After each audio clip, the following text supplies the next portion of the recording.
வணக்கம். நான் உங்கள் அன்பான சயின்டிஃபிக் வேதிக் அஸ்ட்ராலஜர் ஆஸ்ட்ரோ அறிஞ்சி பேசுகிறேன். நல்லது நினைப்போம், நல்லதே நடக்கும். தொடர்ந்து நம்மளுடைய சேனலில் வரக்கூடிய வீடியோஸ்லாம் பார்த்துட்டு இருப்பீங்கன்னு நினைக்கிறேன். எந்த விதத்திலும் மிகைப்படுத்தாமல் மூட நம்பிக்கைக்குள்ளே போகாமல் சயின்டிஃபிக் வேதிக் முறையில் உள்ளது உள்ளவாறு பார்த்து கொண்டிருக்கிறோம். அந்த வகையில் இந்த வீடியோவில் ரிஷபராசிக்காரர்களுக்கு 2025 மே மாதம் எத்தகைய ஒரு மாதமாக இருக்க போகுதுங்கிறது நம்ம கோச்சார அமைப்பு என்று சொல்லப்படுகிற டிரான்சிட் அஸ்ட்ராலஜியில் ஆண்டு கிரகத்தின் பெயர்ச்சியும் மாத கிரகத்தின் பெயர்ச்சியும் ரிஷபராசிக்கு எப்படி இருக்குதுங்கிறது பார்க்க போகிறோம். அதற்கு முன்னாடி நம்மளுடைய சேனல் ஃபஸ்ட் டைம் வரவங்க மறக்காமல் சப்ஸ்கிரைப் பண்ணுங்கள். ஸோ தொடர்ந்து நம்மளுடைய அறிவியல் சார்ந்த ஜோதிட கருத்துக்கள் உங்களை அடைந்து அதனால் நீங்கள் நல்ல ஒரு பலன், உங்களுடைய எதிர்காலத்தை திட்டமிடுவதற்கு ஒரு நல்ல ஒரு பலன் அனுபவிக்க முடியுங்கிறது நான் கேட்டுக்கொள்கிறேன். வாங்க நம்ம வீடியோக்குள்ளே போகலாம். இப்போ பார்த்தீங்கன்னா ரிஷபராசிக்கு 2025 மே மாதம் எப்படி இருக்க போகுதுன்னு முதல்ல ஆண்டு கிரகத்தோட அமைப்பு எப்படி இருக்குது, மே மாதம் ஏதோ ஒரு ஆண்டு கிரகம் மாறப்போகுதா அப்படிங்கிறது நம்ம பார்க்க போகிறோம். பார்க்க போனால் சனி 2025 மார்ச் 29ஆம் தேதியே பயிற்சியாகி ஒரு அற்புதமான ஒரு 11ஆம் பாவம் என்று சொல்லப்படுகிற லாபஸ்தானத்துக்கு சனி வந்தாச்சு. மே மாதம் 1ஆம் தேதி வரும்பொழுதே ஒரு சனி ஒரு 30-32 நாட்கள் ஆகிவிட்டது. அற்புதமான 11ஆம் இடத்துல. அத்தகைய அமைப்பில் பார்த்தீங்கன்னா என்ன நடக்குதுன்னா, குரு மே 15ஆம் தேதி இதுவரை ராசிக்குள்ளே இருந்து சில விஷயத்தை ஒரு பிளானிங், சில திட்டமிடுதல், அது மாதிரி சில விஷயங்களை கொடுத்து கொண்டு இருந்தது. அதுக்கு வேணுங்கிற பலனை, கேஷ் ஃப்ளோவை, ரிட்டர்ன்ஸை, பெனிஃபிட்ஸை கொடுக்கக்கூடிய 2ஆம் இடத்துக்கு மாறுகிறது. 2ஆம் இடத்துலேருந்து அதோட சொந்த வீடாகிய தனுசு 8ஆம் வீடாக ரிஷபராசிக்கு வரக்கூடிய தனுசை பார்த்து நல்ல ஒரு பண வரவு, அடுத்தவங்க மூலமாக வரக்கூடிய பணம், இன்வெஸ்ட்மெண்ட்டில் ரிட்டர்ன்ஸ், வெளிநாடு பிராணங்கள், ஷேர் மார்க்கெட்டில் பெனிஃபிட்ஸ், அது மாதிரி பல சோர்ஸ் ஆஃப் இன்கம் அதிகரிக்கக்கூடிய ஒரு அமைப்பை ரிஷபராசிக்காரராகிய தொழிலதிபர்கள், உத்தியோகஸ்தர்கள், இன்வெஸ்டர்ஸ், அது வர மாதிரி இருக்கிறவங்களுக்கு கொடுத்து மற்ற ஒரு வயதினருக்கும் ஒரு நல்ல சேஞ்சஸ், ஒரு நல்ல பெனிஃபிட்ஸை கொடுக்கக்கூடிய அமைப்பு தான் குரு பெயர்ச்சி ரிஷபராசிக்கு கொடுக்குதுங்கிறது நம்ம தெரிஞ்சுக்கணும். அதே சமயத்தில் ராகு கேது பார்த்திங்கன்னா, ராகு 11ஆம் இடத்துல இது வரைக்கும் இருந்து நல்ல ஒரு அமைப்பை கொடுத்தது, இப்போது 10ஆம் இடத்துக்கு வருது. கேது பார்த்திங்கன்னா 5ஆம் இடத்துலேருந்து குழந்தைகள் விஷயமாக சில மெனக்கெடுதல், சில செலவுகள், அது மாதிரி விஷயங்களே கொடுத்துட்டு இருந்தது, இப்போ 4ஆம் இடத்துக்கு வருது. ஸோ ராகு 10, சனி கேதுன்னு 4 வரும்பொழுது அடுத்த கட்ட வேலை, தொழில் முயற்சிகள், வெளிமாநிலம், வெளிநாடு, அந்நியரோட பழகுதல் மூலமாக கொஞ்சம் பெனிஃபிட்ஸ், புது சர்க்கிளுக்குள்ளே போகிறது, எக்ஸ்பேன்ஷன், அது மாதிரி விஷயங்கள்லாம் அடுத்தபடியாக கொடுக்கக்கூடிய ஒரு அமைப்பு ராகு கேது கொடுக்குறார். குரு முதலே சொன்ன மாதிரி அருமையான ஒரு கேஷ் ஃப்ளோ, குடும்பத்தில் ஒரு அமைதி, அது மாதிரி நல்ல ஒரு விஷயத்தை கொடுக்கக்கூடிய அமைப்புகள் ஆண்டு கிரகமாகிய குருவும் கொடுக்குறார். சனி ஆல்ரெடி 11ஆம் இடத்துல போயிட்டார். ஸோ ஆண்டு கிரகத்தோட அமைப்புகள் மே மாதத்திலேருந்து அற்புதமாக இருக்குது. குறிப்பாக செகண்ட் ஆஃப் மே 15லேருந்து பார்த்தீங்கன்னா நல்ல ஒரு மாற்றத்தை கொடுக்கக்கூடிய அமைப்பு ரிஷபராசிக்காரர்களுக்கு உண்டு. அதே சமயத்தில் மாத கிரகம் ஆகிய ராசி அதிபதியாகிய சுக்கிரன் எப்படி இருக்காருன்னு பார்த்தீங்கன்னா, சுக்கிரன் 11ஆம் இடத்திலே உச்சம் பெற்றிருக்கிறார்.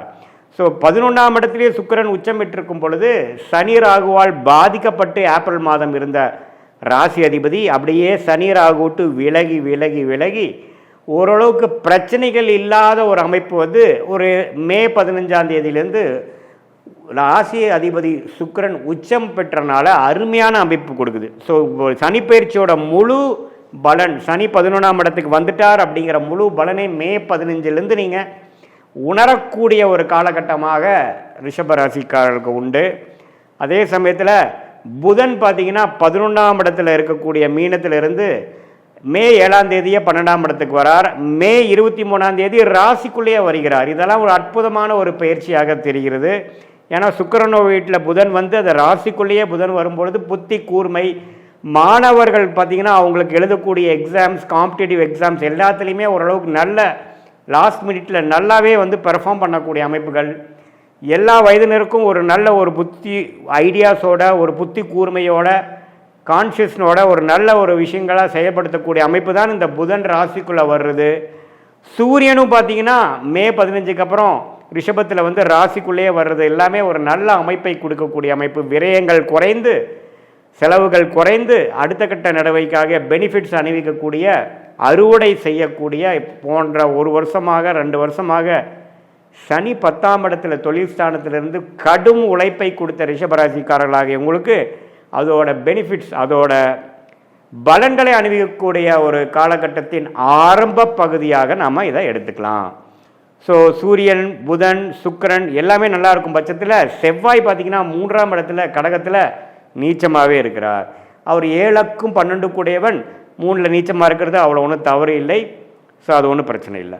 ஸோ இப்படி இருக்கக்கூடிய ஒரு அமைப்புனால ரிஷபராசிக்காரருக்கு ஒரு பொற்காலம், குறிப்பாக செகண்ட் ஹாஃப் ஆஃப் மேலேருந்து எல்லாமே அவங்க போட்ட திட்டங்கள்லாம் கொஞ்சம் நல்லா அமைந்து சிலதெல்லாம் அவங்க நினைக்காத சில விஷயங்களும் ஒரு ப்ளசன்ட் சர்ப்ரைஸாக எல்லாமே ஃபால் இன் பிளேஸ் அப்படிங்கிற மாதிரி அமையக்கூடிய அமைப்பு இருக்குது. ஒரு இடம் வாங்குறது, ஒரு வீடு வாங்குறது, வீடு கட்டுறது, புது வண்டி பழைய வண்டியை கொடுத்து புது வண்டியை வாங்குறது, அதே சமயத்தில் மாணவர்களுக்கு ஒரு அவங்களுடைய படிப்பு விஷயத்துக்காக ஒரு நல்ல ஒரு அமைப்பு, ஹையர் ஸ்டடீஸ்க்கு அவங்க எதிர்பார்க்குற காலேஜ் கிடைக்கக்கூடிய அமைப்பு, அதில் வந்து செலெக்ஷன் ஆகக்கூடிய அமைப்பு, காம்படிட்டிவ் எக்ஸாம்ஸில் கிளியர் பண்ணக்கூடிய அமைப்பு.